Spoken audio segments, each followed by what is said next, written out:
अस्सलाम वालेकुम। आज इस वीडियो के अंदर लीनियर सर्च को हमने देखना है कि लीनियर सर्च क्या होता है और इसका सूडो कोड किस तरह होगा और इसका रन टाइम एनालिसिस एंड जो ड्राई रन होगा इसको हम देखेंगे। तो सबसे पहले बात कर लेते हैं कि लीनियर होता क्या है। लीनियर तो लीनियर की अगर हम बात करें तो ये एक समझे वन वे डायरेक्शन होती है कि वन वे ये एक वन वे होता है। ठीक है कि एक वन वे डायरेक्शन होती है इसके अंदर। अब लीनियर का क्या मतलब है कि आपने मोस्ट ऑफ द केसेस आपने इक्वेशंस पढ़ी होगी एक्स प्लस वाई, इनकी जो डिग्रीज होती हैं ये क्या होती हैं यहाँ पे जो वन वन है, तो ये क्या मतलब होता है कि लीनियर है, इसकी कोई एक वैल्यू होगी। ठीक है, तो लीनियर से हम इस तरह की एग्जांपल ले लेते हैं। एक दूसरी चीज़ होती है लीनियर से मुराद वो चीज़ है जो कि आपको हर एक टाइम के ऊपर सेम अमाउंट में मिलेगी अगर आप उसका स्लोप निकालेंगे। तो ये बेसिक सी बातें हो गई जो कि आप लोग पाइथन के अंदर जब ग्राफ ड्रॉ करते होंगे तो उसके अंदर आपको ये चीज़ें दिखने को नजर आएंगी। जिस तरह का लीनियर सर्च का जो ग्राफ होगा कुछ इस तरह होगा। ठीक है, तो ये हर पॉइंट पे इसका जो स्लोप होगा वो सेम आएगा। चलिए अब बात कर लेते हैं इसकी सूडो कोड की। तो सूडो कोड इसका क्या होगा, तो सबसे पहले जिस तरह हम काम करते हैं एक एरे को इनिशियलाइज करवाएंगे या एक लिस्ट को एनालाइज करवाएंगे। मैं उसको एल का नाम दे रहा हूँ एंड यहाँ पर मैंने रख लिया है 20, 30, 40 एंड 60। अच्छा, एक चीज़ और ध्यान रहे, जिस तरह ये तो मैंने अभी बिल्कुल सॉर्टेड में लिख दिया है, अगर मैं इसको थोड़ा डिस्टॉर्ट कर दूँ मीन्स के असेंडिंग डिसेंडिंग दोनों ऑर्डर आ जाए इसके अंदर, तो ये क्या बनेगी अगर हम इसको निगलेक्ट कर दें। फॉर सपोज 30 आ गया, 20 आ गया, 0 आ गया, फिर 100 आ गया, फिर 10 ले लेते हैं और यहाँ पे 30 ले लेते हैं। 30 नहीं बल्कि 30 हो गया, तो हम इसको 70 कर लेते हैं। तो आपके पास एक लिस्ट आपने बना ली जो कि हमने इस लिस्ट को लेके आप काम करेंगे ताकि हर एक चीज़ क्लियर रहे। ठीक है, अब हमने लीनियर सर्च के अंदर क्या होता है, सर्च का क्या मतलब होता है कि किसी चीज़ को ढूंढना। इसका क्या मतलब है, किसी चीज़ को फाइंड करना। तो हमें एक चीज़ फाइंड आउट करनी है तो वो हम लीनियर सर्च के थ्रू भी कर सकते हैं और इसके तीन टाइप्स और है, linear search, binary search and merge sort. तो हम वन बाय वन तीनों सॉर्टिंग को पढ़ेंगे ताकि इसके भी जो कॉन्सेप्ट हैं क्लियर हो जाए।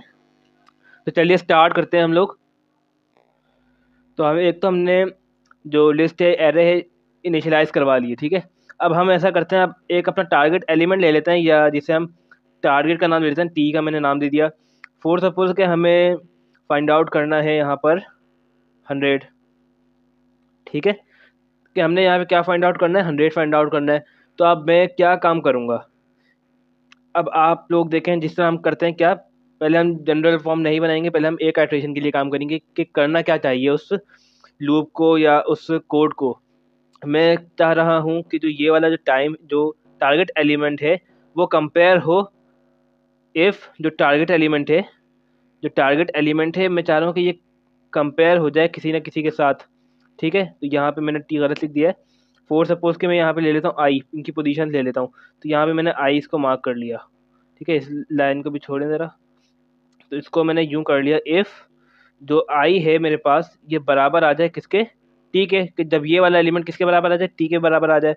तो मैं क्या कर सकता हूँ इसकी जगह, तो अब क्या करवा दो, प्रिंट करवा दो ट्रू।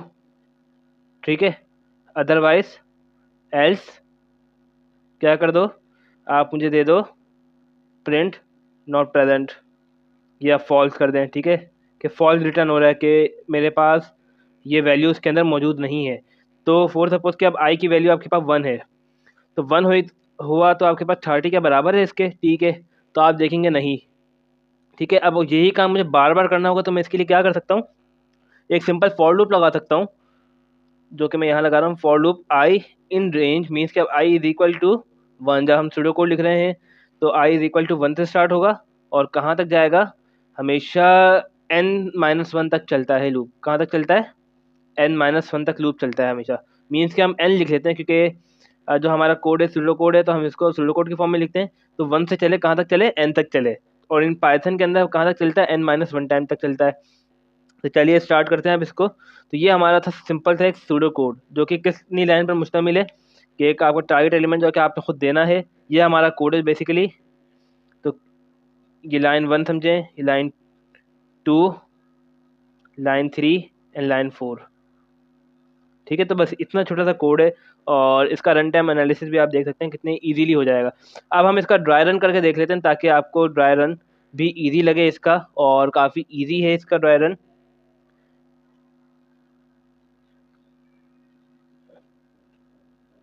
ड्राई रन, अब देखें आपने करना क्या है कि आपको पता है कि आई की वैल्यू यहाँ पर क्या है 1, आई की वैल्यू क्या है यहाँ पर 1। तो आई जब आपके पास 1 आया, जब आपने आई की वैल्यू 1 ले ली, तब आपने यहाँ पर क्या रखना है, अच्छे तो आपको यहाँ पे अमेंडमेंट करनी होगी क्योंकि जनरल फॉर्म में हम काम कर रहे हैं तो हमें यहाँ पे इसकी वैल्यू चाहिए असल में। तो लिस्ट को हमने क्या नाम दे दिया था एल, तो एल ऑफ लिस्ट मैंने नाम यहाँ पे दे दिया। ठीक है, तो आपने देखें यहाँ पर क्या हो जाएगा, जो आई ऑफ 1 मीन्स कि एल ऑफ 1 की वैल्यू क्या है यहाँ पर, इसको पहले इस तरह लिख लेते हैं, इज इक्वल टू टी की वैल्यू क्या है 100, और इसको इस फॉर्मेट में आगे जाके लिख रहा हूँ मैं। अब इसकी वैल्यू क्या है मेरे पास, देखिए 30, क्या 30 बराबर है 100 के, नहीं, तो कहाँ जाएगा, सीधा इफ़ की कंडीशन फॉल्स है तो इसमें एल्स में आके फॉल्स को प्रिंट कर देगा। तो आपकी एक लूप हो गई। अब ये लूप से बाहर आ चुका है, तो अब ये कहाँ जाएगा, अब आई की वैल्यू क्या हो जाएगी 2, अब आई की वैल्यू हो गई है 2, तो एल ऑफ 2 क्या होगा आपके पास, इज इक्वल टू 100, क्या ये बराबर है, नहीं, तो ये कंडीशन हो गई है फॉल्स। तो इसकी वैल्यू क्या है आपके पास 20, इज इक्वल टू ये 30 था सॉरी, इज इक्वल टू 100, तो ये कंडीशन हो गई है फॉल्स। तो अब ये इफ़ के अंदर नहीं जाएगा, तो ये सिंपल कहाँ आएगा, एल्स। इफ एल्स की कंडीशन क्या होती है, जब आपके पास फॉर लूप नहीं, इफ लूप नहीं चल रहा तो आप सीधा एल्स में आते हैं, तो फॉल्स आ जाएगा, मीन्स कि आपका फॉर लूप सॉरी जो इफ़ की बॉडी है एग्जीक्यूट नहीं हो रही। अब इसी तरह सोन, अब आप आएंगे एल ऑफ 3, अब आपके पास वैल्यू कितनी हो गई आई की 3, तो L of 3 is equal to 100, क्या बराबर है, वैल्यूज़ को हम देख लेते हैं कंपेयर करके, तो 0 इज इक्वल टू 100, नहीं, ये भी फॉल्स हो गई आपके पास। ठीक है, कि ये बराबर नहीं है। आप 4 पे आएंगे, जब आई की वैल्यू क्या हो गई 4, ठीक है, जब आई की वैल्यू हो गई है 4, तो एल ऑफ 4 क्या हो जाएगा, इज इक्वल टू 100, जो कि बराबर है 100 इज इक्वल टू 100। तो ये अब ये क्या प्रिंट करेगा, ट्रू। अब वो इस वाली बॉडी के अंदर आएगा, इफ वाली बॉडी, क्योंकि कंडीशन ट्रू हुई है, तो जब भी वो 100 के अंदर आके उसने ट्रू को प्रिंट करवाया। अदरवाइज जब भी हम वैल्यूज जब बराबर नहीं होती तो वो कहाँ आता है, डायरेक्ट फॉर से एल्स के अंदर आता है।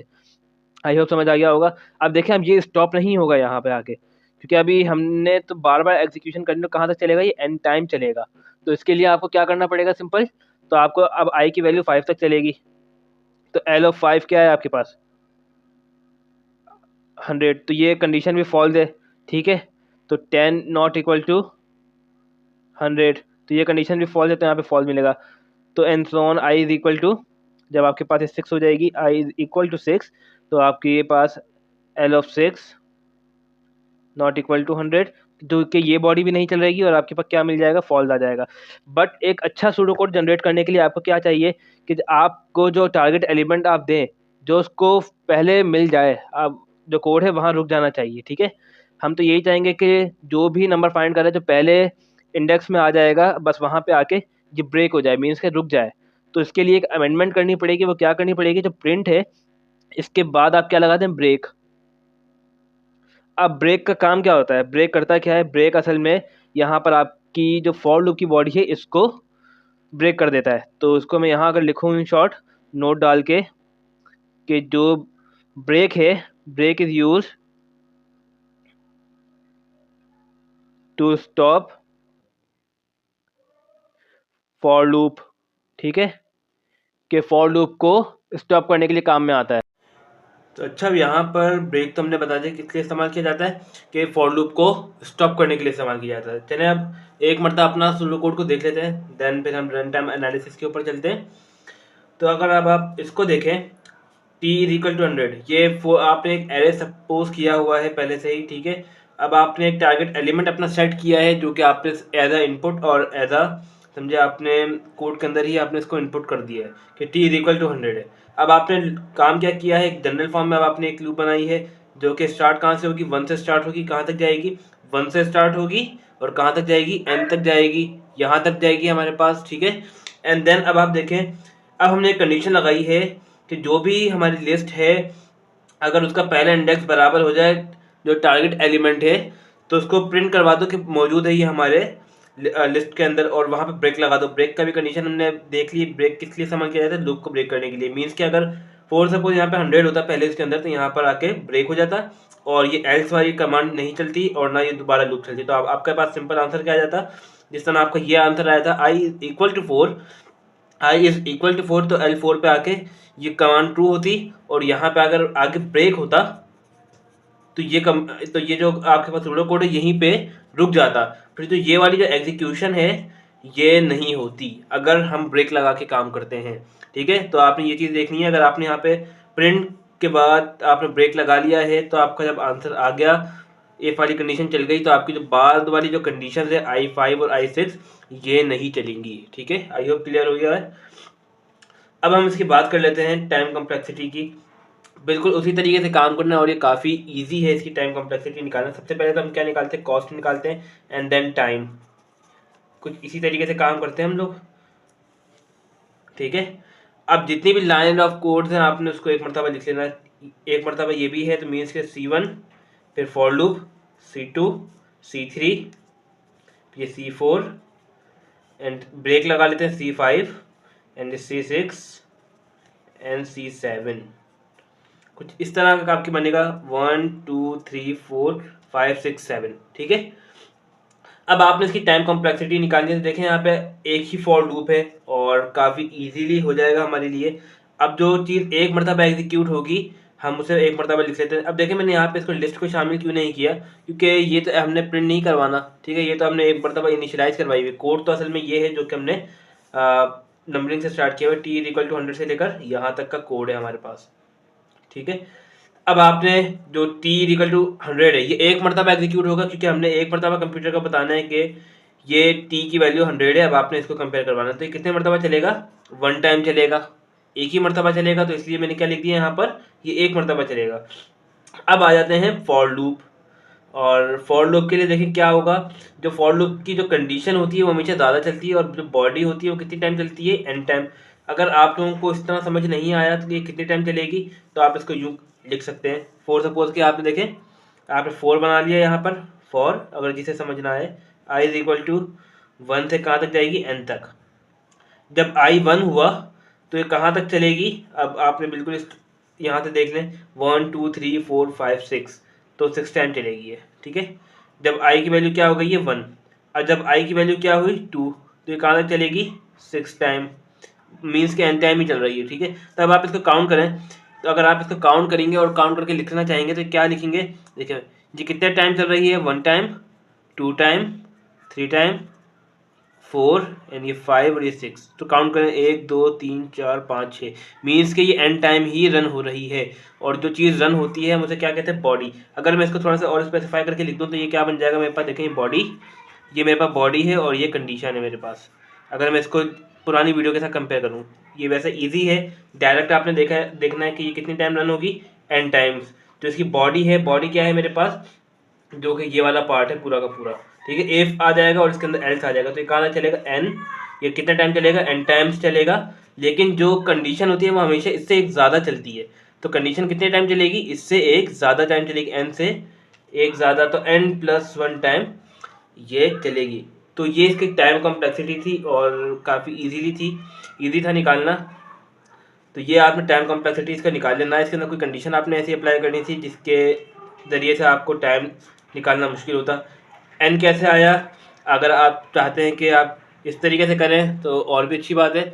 अगर आप लोग डायरेक्ट कर सकते हैं और आपको पता हो कि ये एन तक चलेगा, इस मीन की ये कितनी मरतबा चलेगी, इसकी बॉडी रन होगी, तो आप इस तरीके से कर सकते हैं। लेकिन मैं आपको एडवाइस यही दूंगा कि आप इस वाले से काम करें। फॉर सपोज कभी आई की वैल्यू 2 हो जाती है, हर बार एन तो नहीं आएगा, तो आपको हर बार चेक करना पड़ेगा कि किस तरह हम ये काम कर सकते हैं।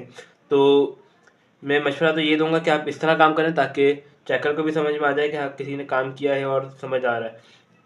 चलिए इसकी टाइम कॉम्प्लेक्सिटी निकाल लेते हैं। अब देखिए आप ओवरऑल ये एन ही जा रहा है, तो इसकी जो टाइम कॉम्प्लेक्सिटी आनी चाहिए वो क्या आनी चाहिए, T is equal to AN+B। Means के लीनियर सर्च है, तो देखें इसके जो n की पावर है वो क्या आ रही है, 1 आ रही है। तो लीनियर सर्च ये भी बताता है। ठीक है, तो अब देख लेते हैं इसकी टाइम कॉम्प्लेक्सिटी। इनको मल्टीप्लाई करवाने सबसे पहले तो जब मल्टीप्लाई करवाएंगे इनके टाइम कॉम्प्लेक्सिटी के लिए, तो हमें क्या करना होगा, जो C1 मल्टीप्लाई बाय 1 हो गया, फिर प्लस इसको हम मल्टीप्लाई करवा देंगे, इसी तरह C2 n+1, एन ये कहाँ तक जाएगा, Cn तक जाएगा, C7n तक। ठीक है, तो इसको हम कर लेते हैं C2 n plus C2 plus C3n plus C4n plus C5n plus C6n plus C7n। आपने इस फॉर्म में लिख लिया। अब आपको क्या करना है, अब आपको n सेपरेट करना है। सेपरेट करेंगे तो n आपने बाहर निकाल लिया और जो भी वैल्यूज है आपने अंदर लिखनी है। तो कॉमन निकालने में जो है हमने C2 plus C3 plus C4 plus C5 plus C6 plus C7, तो ये आपने n निकाल लिया बाहर। अब आपने यहाँ देखना है कि आपके पास कांस्टेंट कितने हैं, C1 आ गया और एक C2। तो जहाँ पर n नहीं है तो आपने C1 लिखा प्लस C2, तो आपके पास ये कांस्टेंट आ गया। ठीक है, तो इसको भी आप ब्रैकेट में लिख लें। तो अगर हम इसकी जनरलाइज फॉर्म लिखेंगे, जनरल फॉर्म में लिखेंगे तो ये क्या बनेगा, तो T is equal to N A plus B, अगर इसको लिखना चाहें, और in general A N plus B. ठीक है, तो ये बताता है कि जो हमारा जो टाइम कॉम्प्लेक्सिटी का ग्राफ है ये किस तरह आएगा, लीनियर आएगा। मीन्स कि अगर इसका कोई ग्राफ भी अगर मैं ड्रॉ करूँगा तो ये किस तरह टाइम इंक्रीज होगा, इसका टाइम इस तरह इंक्रीज होगा। ठीक है, तो ये लीनियरली शो करता है कि आपका जो ग्राफ है वो इस तरह बनेगा और टाइम इस तरह इंक्रीज आएगा। मीन्स कि कम कम करके इंक्रीज होगा, जल्दी इंक्रीज नहीं होगा आपका टाइम। आई होप समझ आ गया होगा आपको कि किस तरह हमने टाइम और कॉस्ट निकाली है और किस तरह हमने इसका ड्राई रन किया है। और ब्रेक की कंडीशन लगेगी तो आपका आउटपुट कहाँ तक आना चाहिए। अगर ब्रेक लगाएंगे तो आपका आउटपुट जहाँ पे ट्रू हो गया तो आपकी कंडीशन वहीं ब्रेक हो जाएगी, तो इससे आगे का जो भी आइटरेशन होगी वो नहीं होगी। अगर हम ब्रेक नहीं लगाते तो बिल्कुल जो हमने काम किया लास्ट तक वो काम टिल चलता रहता है जब तक ख़त्म ना हो जाए आपकी आइटरेटर। ठीक है,